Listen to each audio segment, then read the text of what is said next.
Okay. Okay, are we live? We should be live again. Sorry for these lagging Yeah. and okay. Scott is here. Okay, can you guys see us and hear us now? Somehow the chat just stopped. It said it was some problems. Yeah, bad connection probably. So But then the whole thing just stopped even if we changed the network, but I didn't want to continue. No. All right, so it seems like the feed is working now, Okay, and Scott hopefully is here, Ken is here. Good to see you guys. Great. So I don't know how far we got, but yeah, as you might know, we're in Mexico, and yeah, we're going to spend the summer here. We just arrived here a week and a half ago from San Diego. Yeah, it's been a bit stressful sailing down the west coast of the US. We only had 10 weeks from Port Angeles to get down here to Mexico. But it's been okay, I think. But of course, we wanted to spend some more time in the US, but that wasn't possible. So now we're here. Yeah. Yeah. We're here in Ensenada, northern Mexico, on the Baja California, this long peninsula. And we're in a marina called Coral Marina and Hotel. So marina belongs to kind of it's a resort actually. Yeah. We decided to go here. I got something there on your shirt. It's a really nice marina. It's just like 10 minutes or 8 minutes by car outside the city center of Ensenada. And it's quite nice because the city center is quite like busy town. Yeah. We were there the other night just took a walk for the first time. Here it's quiet. You have everything you need. We have the grocery store just across the street. Yeah. There is an indoor pool, outdoor pool that we can use. What else? No, it's a perfect marina for working on the boat. We've been doing a lot of jobs boats since we got here. Yeah. And changing a lot of deck gear, and yeah, so it's a nice place where you can relax after all the jobs in the boat. Yeah, so that was just a little update on where we are. We can tell you more about like plans and what's coming next. But let's start with some questions. Yeah. Yeah, because that's why we're here for. Yeah. And it was a really long time since we had a live chat. Yeah, I think we had one in Seattle. So yeah, was a bit. Okay, how are you feeling, Malin? Ken is asking. I'm feeling much better. It's very nice. I'm very glad. I was kind of feeling quite bad from week 6 until week 16. It's now week 20, so halfway already. Time flies. Yeah, so I was really feeling such low energy, really tired all the time.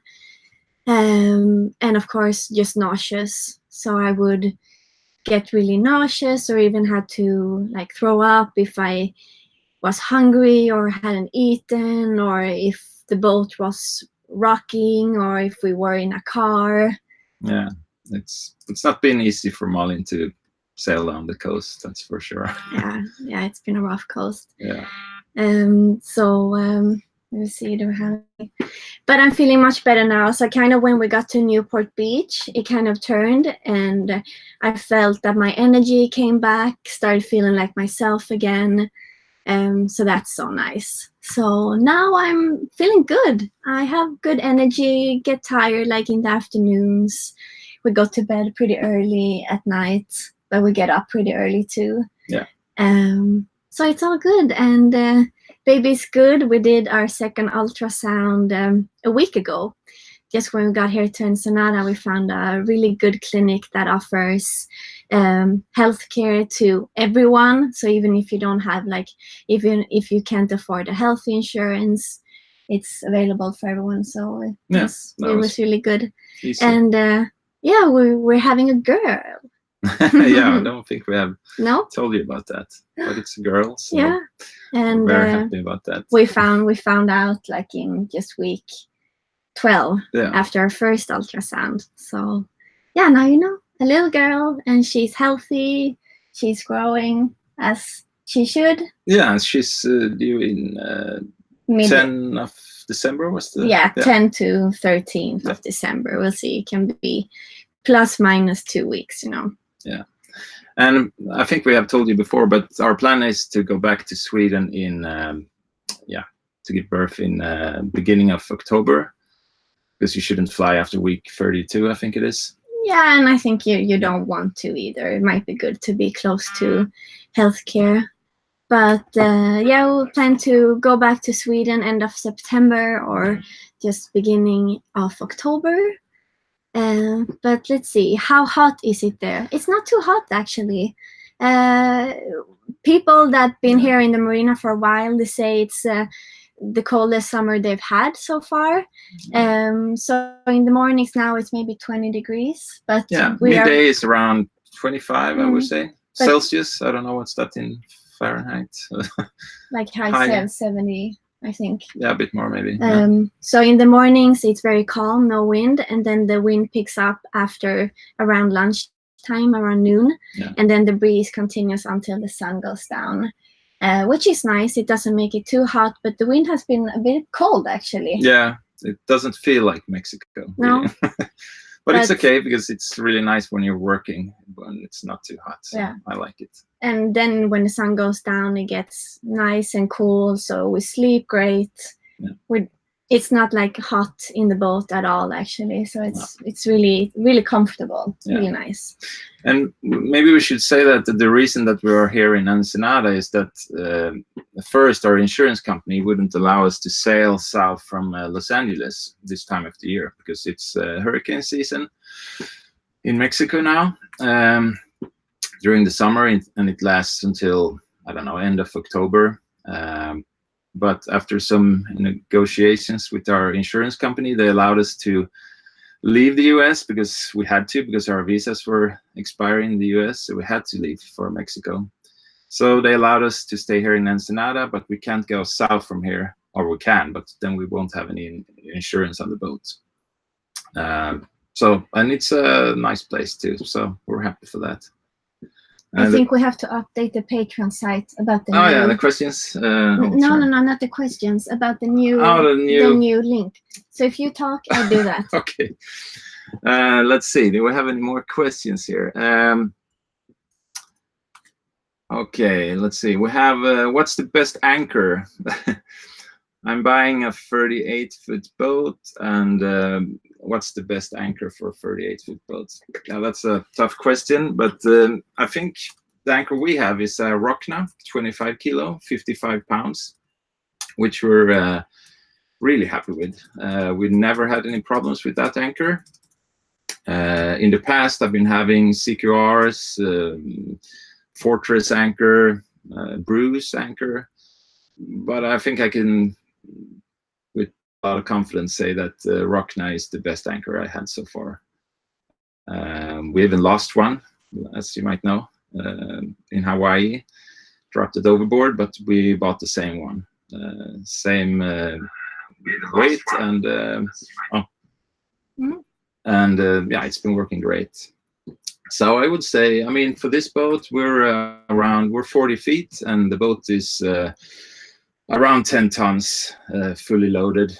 What's that, 20 to 22,000 pounds, and we have a 25 kilo Rockna for that. And I think Rockna says that you would be fine with 20 kilos, but it's always nice to have a bit extra.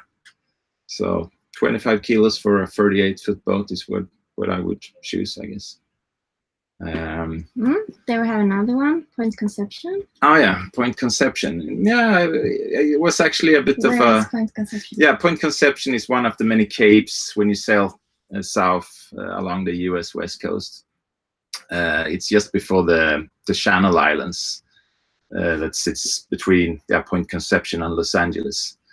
And yeah, they call it the Cape Horn of the North. Yeah. Up here, and I guess it can be very windy, but we had not so much wind. We had... Weren't we mooring? No, I think we're Because we passed late evening. Yeah, but no, we were sailing, but it wasn't a lot of wind. And but so I guess we're lucky because some of the other capes further up north, Cape Mendocino before San Francisco, we had a lot of wind, like 30, yeah, gusting to 35, which wasn't too bad, but yeah, a lot of wind. But Point Conception was no problem at all. And I don't know if you can really compare it to Cape Horn, but It's quite different, I say. yeah, because it's a local phenomenon. All these capes are a local weather thing, so you don't get the massive waves that you get down at Cape Horn. But still, you get a lot of wind. So and you can get surprised, and I guess that's the biggest problems with these capes, that you're if you're not. Yeah, if you don't know about it and you sail in there, it's easy to get caught with too much sail up, and because it's more or less acceleration. So yeah. So I just posted a comment now on Patreon that with the new link to this new chat. So I hope everyone saw that, because that's the messages you got. So really sorry that the first one didn't work. I don't really know what happened, if it's due to our internet connection. But we have some people watching, and let's see. Thank you so much for your congratulations. Yes. And let's see here. Luis is asking, are you going to do any road trips from there? We hope so. Yeah. So just outside of Ensenada, it's like 20 minutes from here. It's a famous wine region, local one, where they have some nice places that you can visit. I can't drink wine, but the nature looks really nice. He can drink wine. So I think we'll do that, like rent a car maybe for 2 days or 3 days, go there, see a little bit of Ensenada. There is a cool place just south from here, which is like a blowhole that you should see. Go and see that. And maybe we'll drive all the way over to Sea of Cortez. It's about 3 hours from here. So that's totally doable. Maybe spend a night then somewhere. And if you guys, if any one of you have been here, because it's so close to the US, if you have any tips, we're happy to hear, because, yeah, we're going to be here for a while, and it's always fun to find things to do and also to film. Yeah, definitely. And let's see here. Any more? Did you have any trouble avoiding crab pots on the Washington, Oregon coast in the night? No. We didn't caught one, so we don't know if how many there were at night. But during the day, I mean, we didn't see many, and I don't know if we went pretty far out, but not. We're about 20 miles out, 15 to 20 miles, almost the whole coast.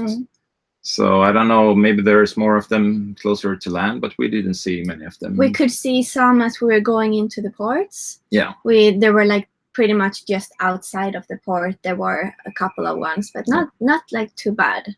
And so far, we have been pretty lucky. I mean, when we sail outside Portugal, there's a lot of nets and crab pots and stuff along that coast. So it's pretty, similar to this coast, really. But I think with the folding prop we have, it's I don't know. So far we have never caught anything in our prop or on the keel. Of course, it's different when you're motoring, but at least not when we're sailing. So yeah. Let's see. Any favorite Mexican food yet? Well, I have a favorite. I really like ceviche. Like just fish ceviche with just some lime, not the tomato sauce. And yours? I think I know yours. Yeah, what was it called? Al pastor taco. Al pastor taco. Yeah, taco, nice. It's with what is it, like grilled barbecued pork, right? Yeah. And I also like this. I don't know the name of it. It's a beer with like tomato juice and. Some but we learned yesterday the name. Yeah, but do you remember? No. It's called chelada. Chelada, yeah. And it's beer mixed with tomato juice, lime, salt. Yeah, and some ice. And ice, and you get like the spices around the glass. Yeah. So that's a nice one. It's nice when it's hot. Yeah. All right. Looks like you had good weather while you were in Southern California. How did you like Santa Cruz Island? Yeah. Did you enjoy LA? Yeah. So the places that we visited that I haven't seen yet in the videos. So after San Francisco, we sailed to Monterey. That will come in the next week's video. Then we stopped in Monterey. From Monterey, we visited Santa Cruz too and Big Sur. But then we sailed down straight to San Miguel, one of the Channel Islands, which are a group of islands outside, like the area of Santa Barbara, LA, and San Diego, this big bay, if you're not familiar with the geography of the west coast of the US. So we visited San Miguel. We came there in the evening, I think, Yeah. We could hear sea lions. It's a pretty cool place because there's what do you call them? Elephant seals and fur seals and the normal sea lions. So I don't know. There's a couple of places in California where you can see elephant seals, and this is one of those places. But that island, you are not allowed to go ashore because it's like a whole conservancy, nature conservancy, I think it's called. Yeah, I mean, you're allowed to go land on the beach, but then I think you need a permit to go further into the island. Yeah. So we just stayed there one night, and the next day we continued to Santa Cruz Island, which I think is the biggest one of the Channel Islands. So all the islands are quite like barren, rocky, but we stayed in an anchorage called Prisoners Harbor, and there was a little bit like, it was more lush and green, and we went ashore, went for a hike. That was really nice. Look pretty similar to the Canaries, I would say. Yeah, a little bit, yeah. Pretty dry, but volcanic islands. Yeah. I don't know if we're still missing a lot of people here on the try Patreon. to update. Maybe we should post the link because I think a lot of people don't see this. Sorry. I'll try to fix this.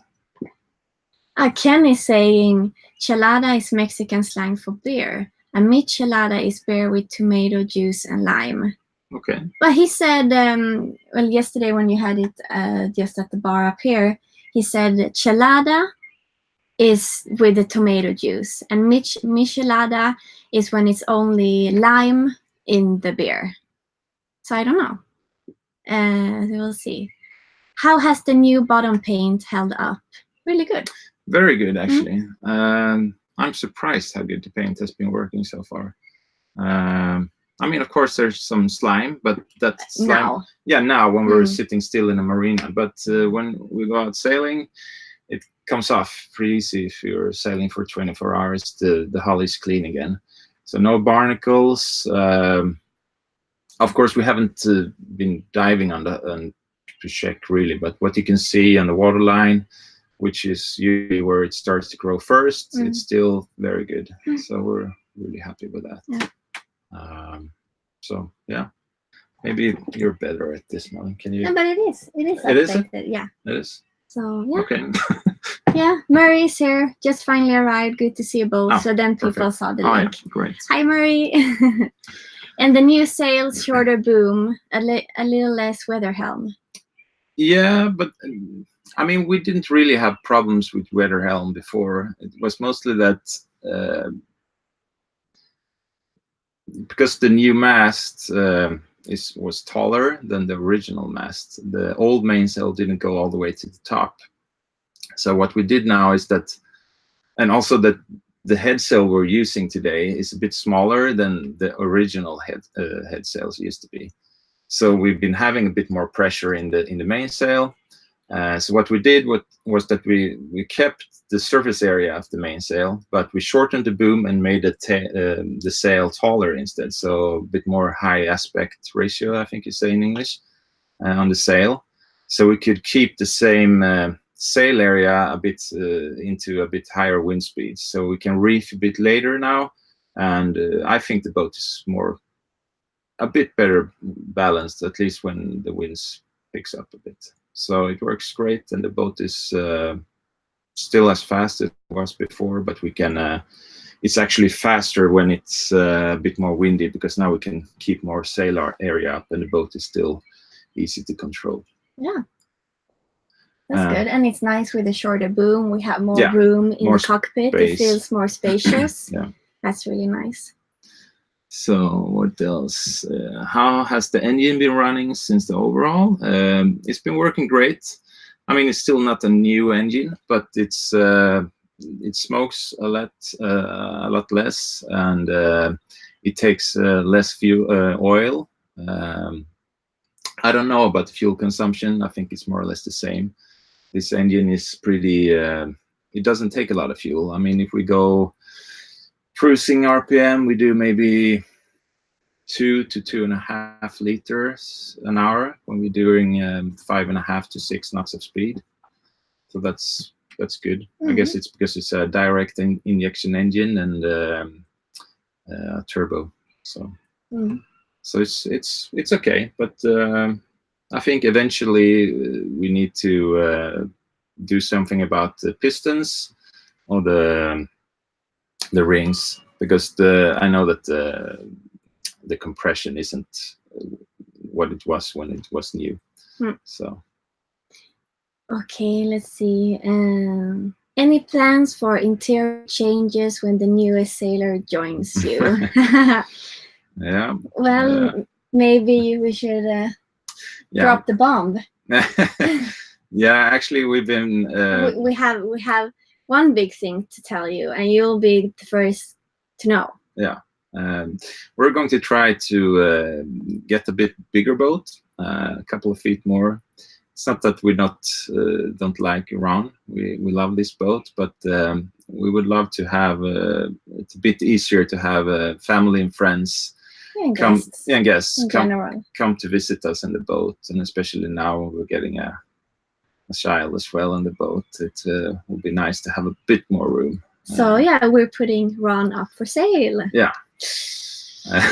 It's like we have butterflies in our bellies. It's not an easy thing that we do, like just like that. I mean, she's so much to us. Yeah, I mean, we love this boat. It's. I mean, she's such a big part of us and our lives. Yeah. We've been living here now. It's the 5th year we live aboard. It's the 4th year we are full-time cruising. Yeah.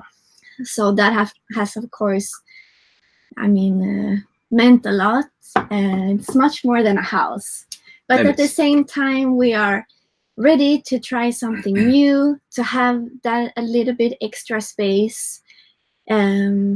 So yeah, in the coming week, the ad will come up, will be public. We will have the ad on our website.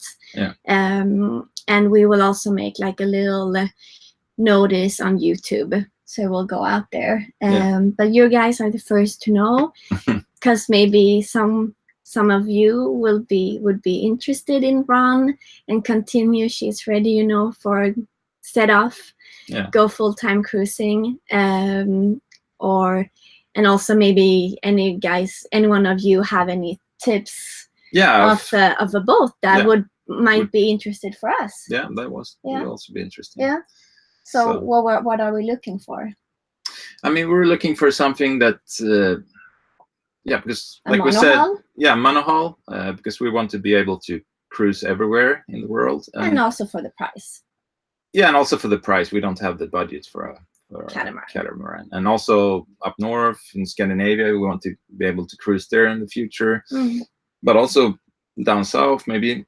And in my opinion, it's better when you sail high latitude sailing to have a monohull. And also a lot of old harbors, like back home in Sweden, you can't really get in with a catamaran. Yeah, so they're not set up. No. So yeah, we're looking for something obviously bigger than 40 foot. Yeah. Maybe, between 42 to 46 or something. Or 50. I mean, we don't have. No. Yeah, we'll see. That depends, but. Depends on the price, of course, and what we can find. I would prefer a sloop, I guess, one mast. I mean, a ketch would be okay too, but I would prefer a sloop. Center cockpit would be nice, but then I think we need to go over 45 feet to make that it's a good solution. Mm. Would be nice with separate, a bigger engine compartment Yeah. than we have right now. Yeah. And if you Yeah. have a center cockpit, for the ones of you who don't know what that means, it's like when you have one cockpit and it's kind of closed in, connected to where you go down below in the boat, in the companionway, and often has a little deck behind that, like bridge deck, bridge deck, like an open surface, which is often flat, which is you nice. mean sorry. Outside, behind the cockpit. I don't know what's that called. And a center cockpit is nice also when you have kids, because it's like closed in and you can have the kids in there. And another good thing with a center cockpit is that you usually have a full stateroom, like the main bedroom in the aft of the boat is often big. Full width of the boat, open, and you normally have the bed in the middle, which would be quite nice, actually. Yeah. I already have a bit trouble of crawling in and out on the bed because I have to, like crawl over you. And yeah. Maybe we should change place. I have to go up many times during the night now. Yeah. So yeah, that's the big thing. Yeah. I don't know if this comes as a surprise for you. What do you guys think? What are you guys' thoughts? Are you disappointed in us? Maybe like, oh, you shouldn't leave, Ron. Yeah. But I think many of you will understand this also. And yeah, it's always nice to try different type of boats or homes or whatever it is, right? Yeah. And we love this boat, and if nothing happens, we will continue with Ron. Yeah. Yeah, I mean, definitely. If we can't get Ron sold, we'll continue with her, because she's a nice boat, and we're confident in her and her, so we can. Yeah, definitely. But we also thought it was a good time to try to do this change now, or transition, because we are now in one place. We are also going home. That transition, if we would look for a new boat, would make it easier, because we would be at home. Some of the boats we've already been looking at are actually all in Europe. Yeah. So it would make it easier to maybe go and look at some of those boats. Yeah. Yeah, I mean, it's a perfect if timing. The timing is good now, if we're going to change boats, because because we're living on the boat, and we also we need the money that sits in this boat to be able to buy a new boat. So it's not easy when you're living on a boat to sell it and get another one. It's in kind of a short time, not in the space over years. No, it's a bit of a process. So we'll see how it goes, and if it's possible, it will be we'll try and we'll see. And our plans for our time back home are, first, we're actually going to, we'll be living on a boat back home in Malmö, our hometown where we started from, actually in our home port, Dockan Marina, where we started this whole adventure. So there's a family, a German family, they follow us as well, reached out to us, and they have their boat there as their winter storage. Yeah. And they asked, they said, you can come and live on our boat if you want. And that actually works great, because we don't have anywhere else to stay when we come home for the first 8 weeks or so. And then from the end of November, we will rent an apartment from friends to friends, or family friends, until mid-February. And then we'll see. So that will be quite fun. And they also said, that we could take the boat out for like shorter sails. So we might do like just a day sails, like to Copenhagen. A bit off-season sailing. But I mean, if we come, it will like maybe October. October can still be fine. There can be good days in October. And the water is close to where we live in Sweden. It's pretty enclosed, so you don't get really big waves and stuff there. So even if it can be cold and windy, but so I think that can be fun too. maybe sail. Yeah, like you said, Copenhagen. There's a couple of islands where we can go to. There is an old military island close to Copenhagen. Yeah. I mean, going from Malmö to Copenhagen is how far? How many nautical miles? 5? Yeah, 6. Yeah, it's like an hour. 6, and you're in Copenhagen, like this major big city. Yeah. And just outside there is an island called Flakfort. It's an old military base. Yeah. But which is, everything is still there. But now they built like you can go there with your boat, the harbor. Yeah. That's well, really there's nice. Pretty cool stuff around where we're from back home. So, and go to your... Yeah, in my hometown where I was brought up, village, Barsebäck. There's also an old fishing harbor where we can.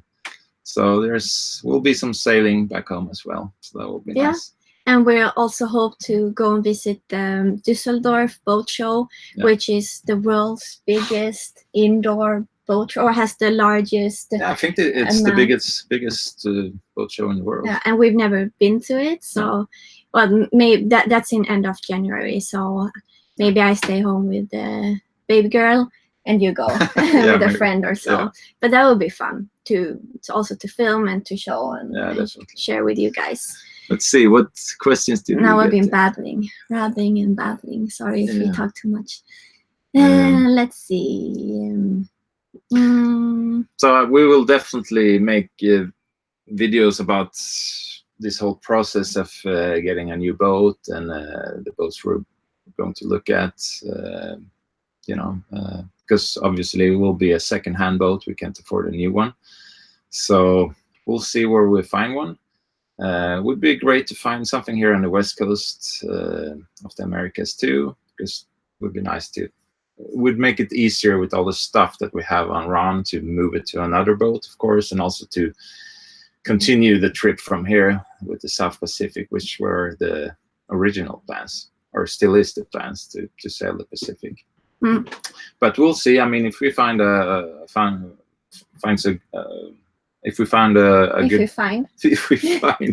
good boat in Europe, maybe we'll buy it there and we'll take a different route to the Pacific the next time.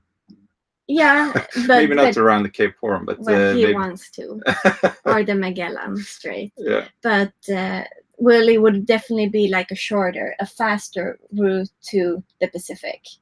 Yeah. Because we do want to go to South Pacific. That has been like one of our big goals the whole time. Yeah. And so that is also, of course, one thing. Like, we are now so close. We are in Mexico. This is where we would jump off from, and the plan was to sail there this year. Yeah. But life happens, and it's really good changes. Something that we wanted for a long time. So yeah, we'll get there eventually. Yeah. And it would be great, like, if we find a boat in Scandinavia, we could do some sailing there. We just got a question. Louise says she'd like to take us with them boat shopping. And we'll definitely do that. Yeah. I think that would be so fun if we do go and look at a boat. We're definitely going to film that, and the whole thing, what we're looking for, pros and cons. And I mean, this is your 5th boat that you own, and you have never used any surveyor or anything like that. It's not so common to use that in Sweden.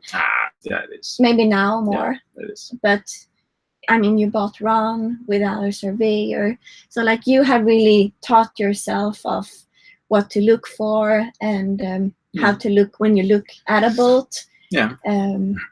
So I think you have some great knowledge, and we both have good knowledge now after living on a boat for almost 5 years. In a new boat. For sure. Yeah, and also like what to look out for, and if there's something that is maybe not perfect, but you can still work around it or work with it. Yeah. So I think that would be really exciting. Yeah, definitely. So it would be ideal if we would have the possibility to go and look at a couple of boats after we get home before it's too late for us to be able to move. So like, but like in October, but you want to be stationed. Yeah. But in October, early November, maybe to go and do something. And Europe is close. We could. Yeah, we've been thinking, because we've been looking at a couple of boats in Europe, and maybe we'll do a road trip in Europe and have a look at these boats. And of course, we'll make videos about that Yeah. trip as well. Yeah. Well, Well, I'm glad you guys are happy for us and Yeah. understand this kind of organic transition in our lives. If it will happen, we Yeah. still don't know, so Yeah. we'll see. Scott asked, wanting to stay with aluminum.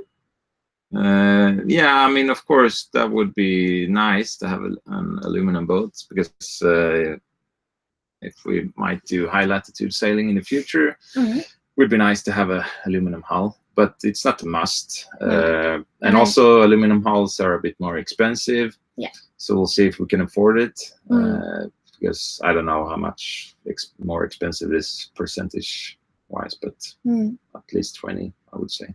Yeah. What else?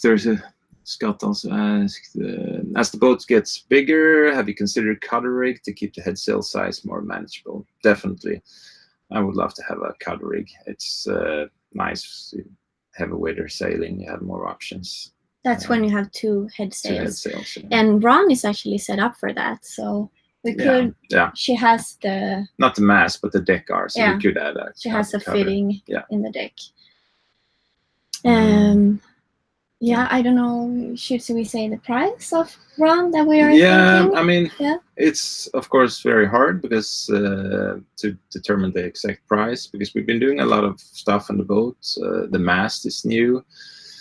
Of course, all the rigging. The sails are from this year, completely new. We have a new dinghy. Yeah, new dinghy. Water maker. Yeah, new fridge and. We've been doing a lot of updates in the boat since we bought her, and she's one-off, so there's really not much to compare to, at least not the same model. But we're thinking $75,000. We will try with that. Yeah. We'll see if we get any response on that. Yeah. We'll take it from there. Yeah. What else? Let's see. Are we still live? Hi. Ken asked a question up here. I don't know the traditions of Sweden, but in the US, baby showers and registries are common. Have you considered something of the sort? Yeah, well, it has definitely. Baby shower has become more popular back home. Baby registries, not so much. What's that? You put up a registry, like a wish list of what you want, and for example on Amazon, and people can tick off and buy things. Okay. So you get what you kind of want and need. Okay. Yeah. All for right. it's same for weddings and. All right. Yeah. Never heard. So it's not so common in Sweden. I don't know if we'll do that. Really appreciate that. You might want to help or something, or it's a fun challenge, buying things for a child, for a baby that's gonna live in such a confined space. It's definitely a challenge, but it's fun. We haven't bought anything yet, and I think we plan to do that when we come home, and really want to keep it as basic, just the basic things we need. My mom has been buying some baby clothes all in secondhand, and I think we'll look for many of the things secondhand. There's so much to find. I mean, people buy everything and then they sell it during the first 2 years. So we'll see. But it's definitely like, you can't like say, we want 5 stuffed animals or so, because it won't fit. We don't have the. We don't have the room, so it's definitely different. So we'll see what we do. We'll let you know. Let's see, Scott has a question here. I would love to hear about what you have most enjoyed since you set out. What do you have learned, and what has surprised you, or what was different than you expected? Good question. Yeah, maybe start with that, because I think we have different starting points, because I had sailed before, but you hadn't before we left. So maybe you have more input on that right now. Yeah, you mean like what I've learned? Yeah, I mean, if there was any surprises, I guess maybe, because you always have thoughts about before you go away and no longer sailing trip like this. Yeah, and I didn't have that many thoughts or ideas of what it would be like before we left Sweden, because I actually had no idea. I was just very excited for a new way of life, of living, new lifestyle, and to travel and to do that in a different way, like with your home, which means that you would have so much more time in every place. So that was kind of my ideas before, and then gradually as we sailed more, I got to know more about what sailing is about and how you are responsible of everything when you're out sailing, and it's your home, and if just the tiniest things break, that will make holes in your wallet, in your budget. Yeah. So with those things and experience, it has become more of okay, it takes a lot. It takes a lot of effort. It takes money, a lot of money, to just maintain a boat and when you're full-time cruising. And also the stress sometimes about sailing, the scares you can have that are very different from what I've experienced before. So yeah, I think those are kind of my experiences. I think I will say on this trip, this is my fourth longer sailing trip. I would say this is my first longer sail where I've been a bit more responsible, I would say, with having insurance on the boat, having insurance for myself, for us, like medical insurance and stuff like that, and liability on the boat, and also if something happens with the boat. In the past, I have never had any insurance. I think I've been having liability, but nothing else. And it's pretty expensive to have, to have everything fully covered. Insurance is, you have to pay a lot of money for that. So I think, and for health insurance. Yeah, health too. insurance. If you get into an injury or like with your teeth, for example. Yeah. That wouldn't have been fun to No, pay that's without true. insurance. We were in Monterey. I had a really bad toothache. I had to go to the dentist with my wisdom tooth, and it cost me $2,100. So we had insurance, so that was great. Would have been pretty expensive otherwise. So, but so I think that's maybe the biggest surprise for me, how expensive it is with just this money that you pay for insurance, really. So like the monthly or yearly costs. And also the insurance on the boat has gone up quite a lot the last couple of years, I guess, because of the insurance companies in general has been having a lot of great loss, big claims for the hurricanes in the Caribbean and stuff. So a lot of the premiums have gone up. So it's pretty expensive to have a boat fully insured. Other than that, what's that more? But I think in general, from talking to Americans or people just from Canada and the US, what we pay for our boat insurance is so much less than what many of you guys pay in the US and Canada. So I think that we're pretty spared, actually. Yeah, I don't know. It's big. Insurance is obviously a big difference between Europe and the US. And I don't know about Canada, but at least in the US. Yeah. So. But it's still, I think you agree, it's expensive. But but what have we most enjoyed since we set out? Let's answer that one. It's a good thing. That's a good question. Yeah. Now we just talked about what it takes and those. No, but obviously all the places we've seen. Because you keep doing this, you've been kept doing this for 20 years. Yeah. So you're. Yeah, I'm kind of hooked. Strong. What is the biggest thing?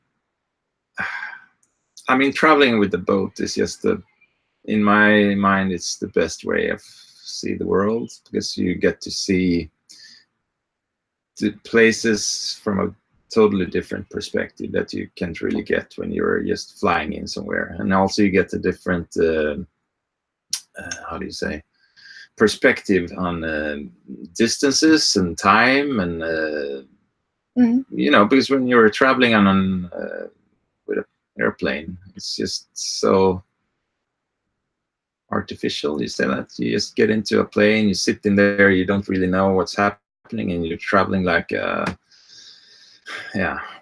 really fast. It's just like 6 hours from Copenhagen to New York City, and you know, to sail the same distance is a lot longer.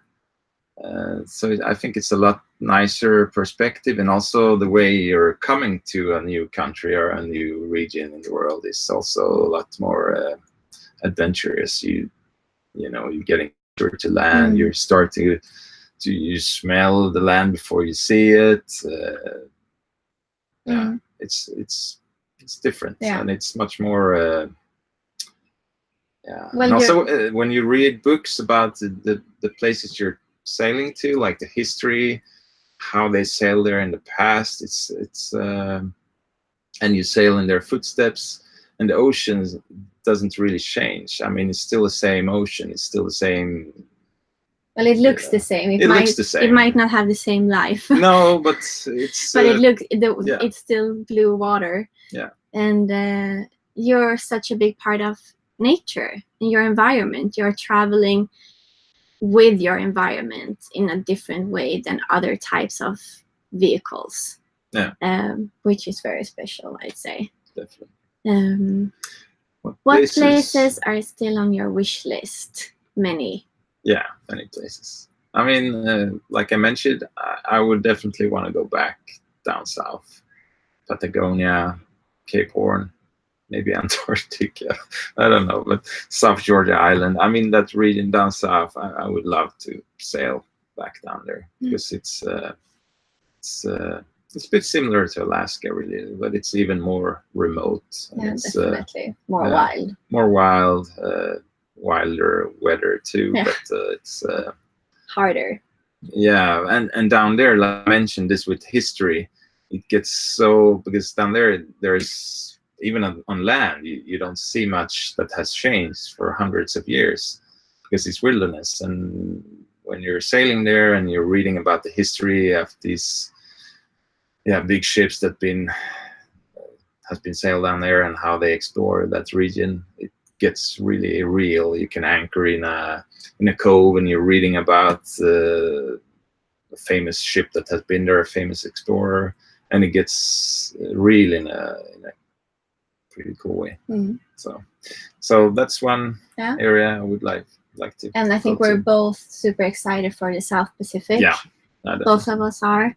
We've never been there, and I mean, I'm excited for pretty much every place we go to. I think it's exciting, and if it's a new place, and see what it's like there with nature, people, culture. The South Pacific has always been a dream to me, but it's at least when you're from Europe, it's a big commitment to sail to the South Pacific. And on all of my trips that I've been doing in the past, the goal has always been to go to the South Pacific. But for some reason, I never made it all the way, and most of the time because of lack of money, and also because when you go across like the Panama, or you sail around Cape Horn, it's a big commitment when you sail into the Pacific, because once you sail out to those islands, there's really no turning back. It's easier to sail the whole way around the world than to turn around and sail back to Europe. So I think for a lot of people, at least from Europe, it's one thing to cross the Atlantic and sail the Caribbean and go back home for a year. But once you cross the Panama Canal, it's a whole different thing, because then the trip has extended from maybe 1 year to at maybe least 3, I would say, at least. Yeah. So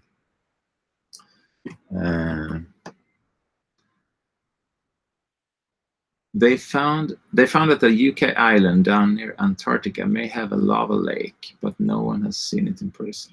you could be the first. Yeah.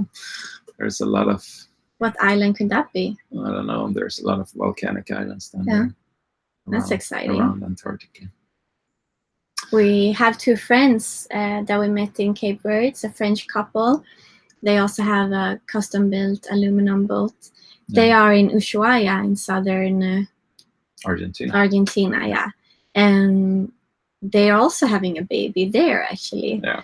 Like now. And they're going to do a couple of like charter trips down in Magellan and around Cape Horn. So if any one of you are interested in that, we're going to share the information. We just haven't got to it yet. We'll post it on Facebook and Instagram. It's like a 2-week cruise. Yeah. So they set out from Ushuaia. It takes you down through the islands there, which is a really cool area, down to Cape Horn, around Cape Horn, and then I think they sail up a bit further to the west, up in the archipelago there, to have a look at some of the glaciers. And then go back to Ushuaia. So I think it's a 2-week cruise. 2 weeks, and I think it's starting in September. Yeah, September, and then they sail through until end of February, I think. So that would be super cool to do. You'd like to do it. Yeah, it's a really nice trip, but yeah, maybe we do it on our boat. Yeah, Ran Island, Murray's saying. Scott says, I read on Insight that the Panama fee has doubled this year. Yeah. Maybe Northwest Passage next time. Okay, I didn't know. No, I've seen some people writing about this, that they have at least raised the prices. Wow. I don't know if it's in effect yet, but I think it will be. I don't know if it's going to double, but it's going to be a lot more expensive. That's sad. So yeah. Yeah, maybe Northwest Passage or down south. Yeah, I mean Northwest Passage would be really cool too. Yeah. I think if you go up north, you need a really good motor. There's a lot of calm areas up there. But it'd be cool too. Ken is asking, do you have a name in mind for a new crew member? Not yet. No. We're talking about it a lot, thinking about it. It's impossible. It's hard. Yeah, it's really hard. So do you have any tips on names? Yeah, if you feel guys... free to send us any... Write them here. And we're trying to find a name that is easy to pronounce in both Swedish and English. Yeah. So like, or in international. Not too long. No. Not too common. No. Yeah. What do you think of Scott's? Ranette from Ron. I don't know about that. No. That's a funny suggestion. Yeah, that would be fun. That we'll see. So if you have any suggestions, let us know. Yeah. And I don't know if you said that. If you have any suggestions of boats that you think that we should have a look at, feel free to send us links, or if you have any tips on any boats that are for sale that you think would be suitable for us. What are the boats that we've seen so far, like ads? That was a lot, but I think that were a bit more interesting. I don't have them on top of my head now. I mean, we've been looking at boats between $75,000 up to $150,000. That's like the price range that we're thinking. So something between those numbers. Yeah. More than that, we can't really afford. So we'll see. Well, we've seen a couple of interesting ones. Yeah. In that price range. Yeah. We'll be looking at some oysters, really. I seen what's the brand of that boat? Aluminum boat. Trintella? Yeah, Trintellas, Dutch brand. Really nice boats. But they have 2 cockpits. And yeah, I like them a lot. Malin doesn't like them too much, but they have like this fixed doghouse. They really are pilot house. Yeah, not or pilot house. Hard Dodger. Yeah, it's really good heavy weather boats, and some of them are built in aluminium. So So what else? Forgus? Garcias. Been looking at some old Garcias, but I don't know. Some of them, when they're old, they don't have a very nice interior. That goes for a lot of aluminum boats. That some of them are built like racing boats, or I don't know. At least when they're old, the interiors in a lot of aluminum boats seems to be really badly done. So I don't know. The Forgus? Yeah, we've been looking, but that's a bit too big. It's a Forgus 52 we've been looking at, and it's also a bit too expensive. But it's a Swedish boat, West Coast boat, really built on the same island as Halbarassi and Najad. So it's a high quality boat, but it's a bit too expensive and a bit too big. I think 52 feet is a bit on the limit. Yeah. What else? OVNIs, we've been looking at some OVNIs. I think most of them, at least when you get up in size, they're pretty expensive. I think they're a bit outside of our price range, at least the ones I've been looking at. Bye, Murray. Great that you tuned in. Yeah, Hope everything is good with you and Charlene, and that you have a good summer and get some nice sailing up there. Yeah. Louise says, learning the lines, reviewed a crazy boat, but not sure the layout was very... Learning the lines. I don't know that channel. Do you know about that channel? Yeah, I've seen it. Yeah? Yeah. Okay. Yeah, there are some very interesting boats out there on the market. I mean, finding the perfect boat is super hard, because boats, as you know, is a combination of different, how do you say? It's almost always a compromise of things, and you have to pretty much compromise of what you want. So we'll see what we get up with. Any more questions? Was there anything else that we were going to talk about? No, but we'll be trying to have more of these live chats when we're back home. And also now when we're starting this process of selling the boat and finding a new one. Let us know because we only have 10 people watching. Yeah. We usually have more, so maybe this is not a good day or time. Good time, I don't know. Yeah, we're sorry that people on the other side of the world, it's like middle of the night there. So it's so hard to find a time that's... It's impossible to find a time that fits everyone. 2 o'clock at night in Australia or something else. Did we answer his question, Rix, that he asked on let Patreon? Me check. We got some questions before. I know we got one question in the live chat a couple of days ago that then disappeared. And there was a woman, she asked if we would have had more time in the US, what would we like to visit? And I really wanted to go and visit the Grand Canyon. Yeah, that was one of the plans that we couldn't do now because we didn't have the time really. And of course Yosemite when we were in San Francisco. Yes, I really spent more time in each place down the coast. It was a bit, I think especially in San Francisco would have been nice to be able to sail around a bit more inside there in the bay. It was a bit try a different some different anchorages and and also the Channel Islands. I think we spent too little time there because we didn't have the time. So there's a lot of places, but also go a little bit inland to go and visit some of these national parks that are not too far away from the coast. So there's a lot. Hopefully next time. And let's see. Thank you so much for the chat. So exciting to hear all your news. Thank you for taking the time to make the videos. I enjoy them so much. Thank you. Thank you guys for all of your support. Yeah, you really motivate us and help us with the video production. And we're thinking of doing a couple of theme videos now also in the coming months and talk about more of a specific theme on the boat or about sailing or cruising. So I hope you guys would like that. We still have the Alaska video to do.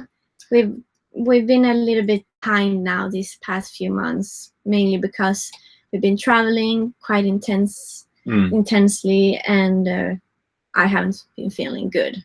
Oh. So it hasn't been the best combo. So we'll have the Alaska series coming up, and then we'll have an interview with Christian, a friend of mine who I sail with to Antarctica. That one we'll have coming up. And also we will have a couple of videos on maintenance on the boat. I will make a video about the engine, how I maintain that, how to adjust the valves and stuff like that, and also a bit about maybe about tools. Yeah, a bit about tools, what spares and tools that we have on the boat. Yeah. So a couple of videos like that. Yeah, a bit on our thoughts about the cruising lifestyles, a bit more, informative videos. And this chat will be available for on Patreon to see afterwards for everyone who couldn't tune in today. Yeah. Maybe we should give a bump update or show. We can show the bump. It's getting bigger now. I don't know. I don't see it. And I don't know if that shows on the video. Let's see here. Yeah, a little bit. Yeah. So yeah, thank you guys for tuning in and chatting with us. It was great. Hope we can do it soon again. Let us know if you have a preferred day of the week and time that you want to chat, and we'll make it happen. Yeah. I think that's all. Yeah, I think so too. Scott is asking, how is your book on Antarctica coming? Oh yeah, it's coming. I've been working on it now for many years. But it's pretty far down on the priority list. Yeah, right now it is. Yeah. I mean, but eventually it will come. But it will be probably in Swedish first, and then because I can't do the translation to English, my English is obviously not good enough.